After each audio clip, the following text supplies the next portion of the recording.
Bene, bentornati sul canale dell'Azienda Agricola Vencio. Oggi facciamo uno short, quindi un brevissimo video, vi aggiorniamo un po' sulla situazione. Vi abbiamo fatto vedere l'acquisto della vendemmiatrice. Oggi in realtà stiamo facendo la prima raccolta manuale, abbiamo già iniziato con la vendemmia a macchina, ma oggi appunto stiamo tirando giù un po' di chardonnay a mano. Ecco, come vedete abbiamo sistemato le cassettine lungo il filare, non le facciamo troppo piene in modo tale che dopo è anche abbastanza agevole, ecco, lo scarico. Cosa andiamo a fare? Andiamo a raccogliere i nostri bei grappoli di chardonnay e lì appunto li mettiamo nella nostra cassettina. Una volta che sono piene le scarichiamo nel muletto.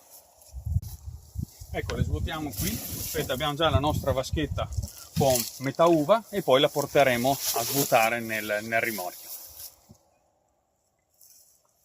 Ecco, noi adesso andiamo avanti con la raccolta. Come vedete, uva quest'anno veramente ci dà grandissima soddisfazione, una bella maturazione.